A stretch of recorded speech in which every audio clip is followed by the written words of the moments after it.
I'm Julie Wilkinson. I am a playwright, but I started as an actor. I teach in the Department of English. You can already see that there are divisions in that role, inherent divisions in that role. Noël Greig was really important to me. He was important to me personally. He was a good friend. I performed in his work. I commissioned a play from him as part of a theatre company. But he was particularly important to me personally because he had a way of integrating different aspects of his life. He himself was an actor, a playwright of real note, and a teacher. So the work that he did to set out the sorts of playwriting and creative exercises that he'd done with community groups all over the world, and groups of young people or older people, anybody, he formed into a collection, which really is a massive inspiration for the work that I do as a teacher. So there is a way in which he communicated this work that he did, which influences a lot of the way that we teach playwriting in the universities. Even though he didn't teach in the universities, he taught much more widely in the community. He began as an actor, and he was on the West End stage, actually, to begin with. He's about 11 years older than me, and he was born in 1944, just before the ending of the Second World War. So I suppose in artistic terms, he's like a sort of big brother to my generation. And he, a lot of his work thinks about war. I talked about him starting as an actor, but then he went into left-wing theatre companies. He worked with a radical company called the General Will in Bradford.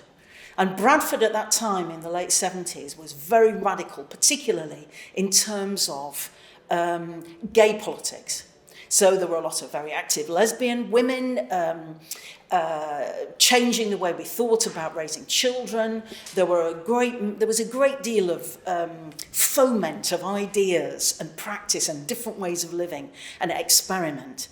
Noël was in a play by the playwright David Edgar, who was a famous left-wing playwright, even then.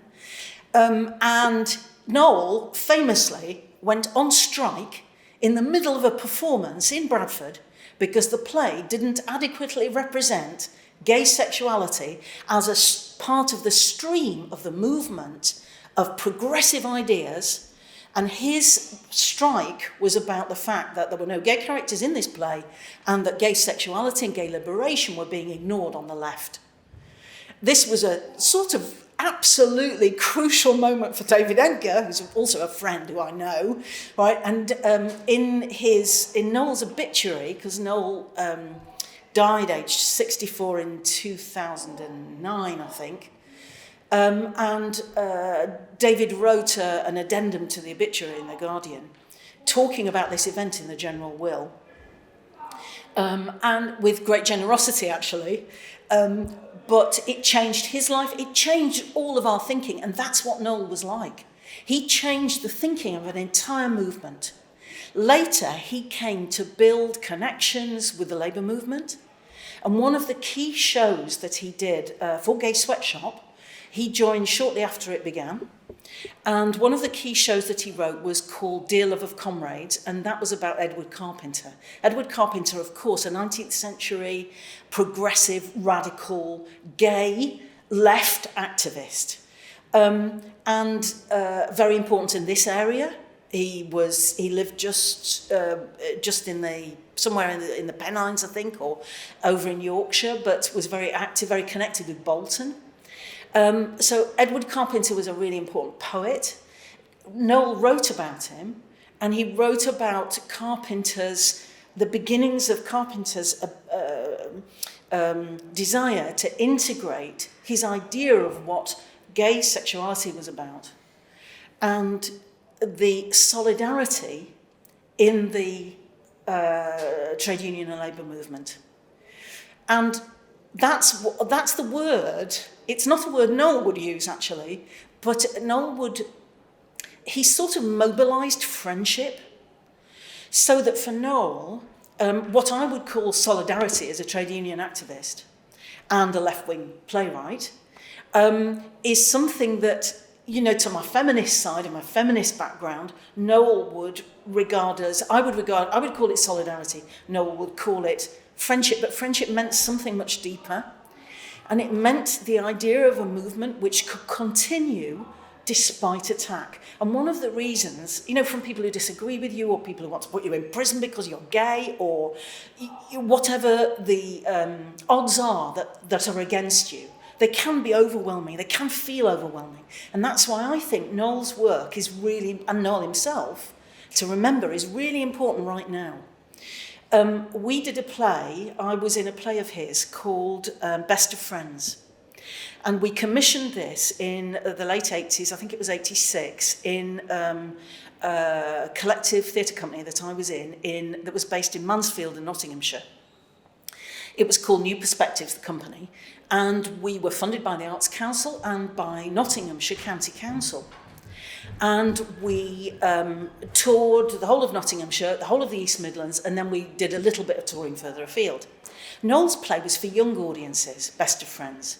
And it was about a young man in Skegness, perhaps a little bit like Noël himself, growing up. Now, the whole audience, when they were watching the play, expected the central character to be a young gay man. Like Noël himself from Skegness, some people knew his own background. In fact, the young man growing up was not gay, he was heterosexual. His father had, I'm giving away the plot, so forgive me. Right, so the father had a relationship with a man that he'd fallen in love with in the forces. But it was about friendship over, irrespective of sexuality, but at the same time respecting sexuality in a completely new way. That play, we toured that play to youth clubs and schools at the time of Clause 28. Clause 28 had been brought in by the Thatcher government as a sop to their own right wing to say that explicit discussion of gay sexuality was outlawed in schools. You could lose your job if you were a teacher and spoke about sexuality. Certain sorts of authors were not really allowed any longer on the curriculum. This was a period of real reaction and retrenchment. It felt very dangerous. Our company's funding was on the line. We were challenged that we shouldn't be using public funding to present a play of this kind. We had to perform the play in front of Nottinghamshire County Council funders in the council chamber, and we were performing for our jobs. It was the most extraordinary moment. And Noel's play was so beautiful that the entire county council, including all the Tories who were in the majority, were in tears, right?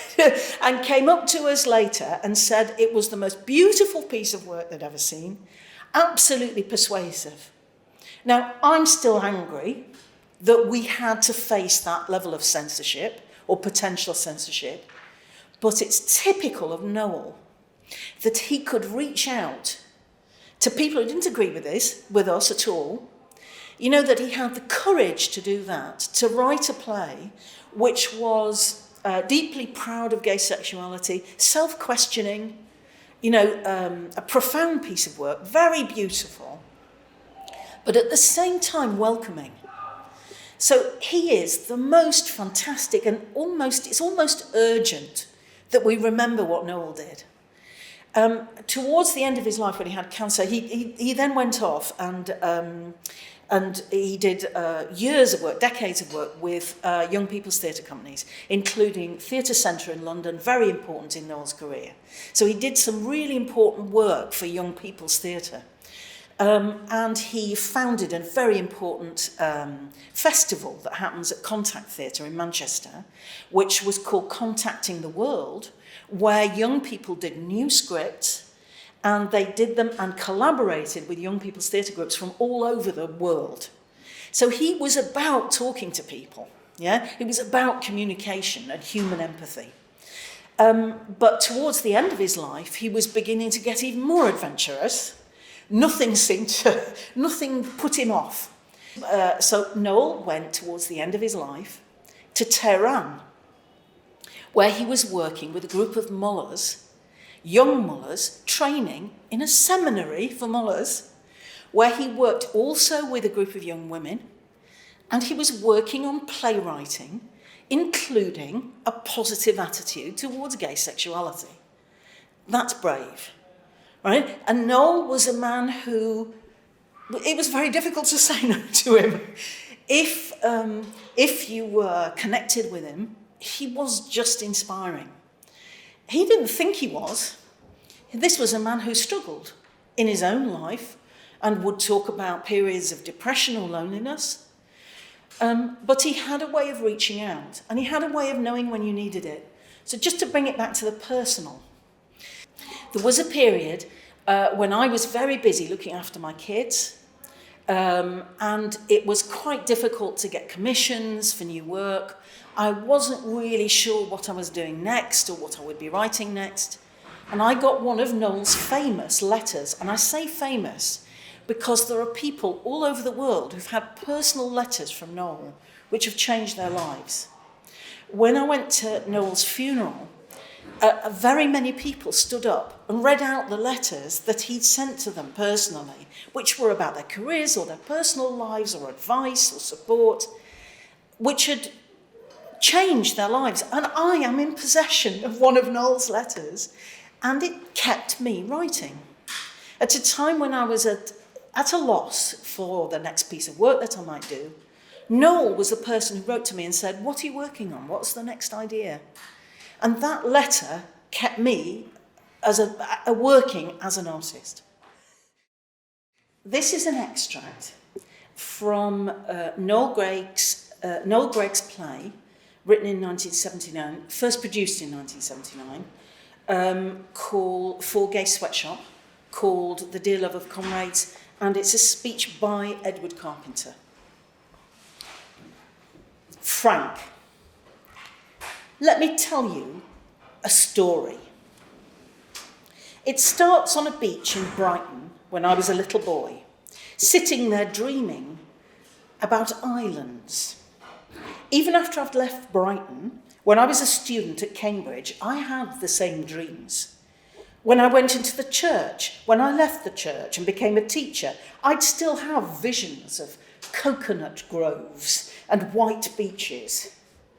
But it was only when I came north to Sheffield that I knew it wasn't an island that I wanted, but to be with other men in ways that the world didn't allow. Women that I knew, women who were beginning to rebel against men, said, "Good, you want to stop being a man." I didn't mention the sexual aspect, and I wonder how much that would have affected their reactions. Then I began to meet men, working men from the town, who were not afraid to show genuine affection for each other, to kiss each other. I was, to put it mildly, staggered. What was considered unmanly in polite society was allowed by people who, I had been brought up to believe, were a lower race. Brutes and animals with no human feeling. And yet, I found love. Not some abstract notion or an old man in the sky, but an active force. The island wasn't necessary. I knew I had to throw my lot in with them because if a new order and vision of the world was possible, it could only start here. Yes, I knew they'd been brutalised by the machine and the factory. The husbands beat the wives and the mothers joined with the fathers to beat the children. But there were some hearts and some minds that still lived.